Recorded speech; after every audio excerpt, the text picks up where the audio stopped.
40க்கு 40 என்ற வெற்றியை பெற்ற பெருமிதத்தோடு இந்த பேரவைக்கு நாங்கள் வந்துள்ளோம். நின்ற தேர்தலிலெல்லாம் வென்ற தலைவர் கலைஞரின் நூற்றாண்டு நிறைவில் 100க்கு 100 வெற்றியை பெற்று புகழ் மாலையை சூட்ட வேண்டும் என்று நான் உறுதி எடுத்து பயணம் தொடங்கினேன்.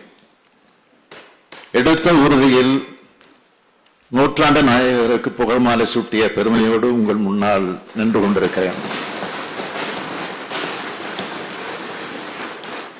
நடைபெற்றது நாடாளுமன்ற தேர்தலாக இருந்தாலும் எதிர்க்கட்சிகள் என்னை குறிவைத்தும் இந்த திராவிட மாடல் அரசை விமர்சித்தும் தான் தேர்தல் களத்தில் அதிகம் பேசினார்கள்.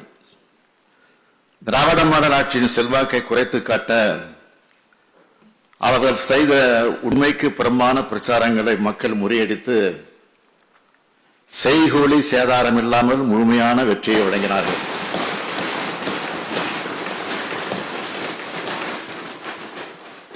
ஆளும் திராவிட முன்னேற்ற கழக அரசின் மீது மக்களுக்கு உள்ள நம்பிக்கையே இந்த தேர்தல் முடிவுகள் காட்டுகின்றன.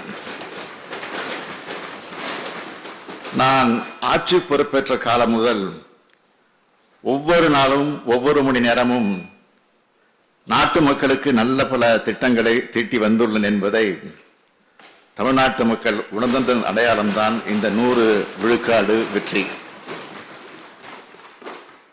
சட்டமன்ற தேர்தலில் வாக்களித்த மக்கள் வாக்களிக்காத மக்கள் என்ற பாகுபாடின்றி அனைவருக்கும் கடந்த 3 ஆண்டு காலத்தில் ஏராளமான நன்மைகளை செய்துள்ளோம். அதற்கான அங்கீகாரத்தை வாக்குகள் மூலமாக மக்கள் நமக்கு அளித்துள்ளார்கள். வரலாற்று சிறப்புமிக்க இந்த தமிழ்நாடு சட்டமன்றத்தில் இன்று வாக்களித்த தமிழ்நாட்டு மக்கள் அனைவருக்கும் தலை வணங்கி வணக்கத்தையும் நன்றியையும் தெரிவித்துக் கொள்கிறேன்.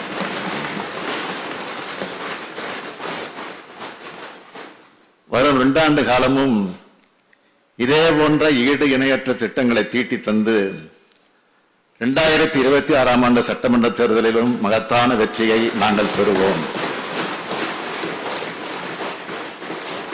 இதனை மமதையோடு நான் சொல்லவில்லை. மனசாட்சிப்படி செயல்படும் இந்த ஸ்டாலின் மீதும் திராவிட மாடல் அரசின் மீதும் மக்கள் வைத்துள்ள நம்பிக்கையின் அடிப்படையில் துணிச்சலோடு சொல்கிறேன்.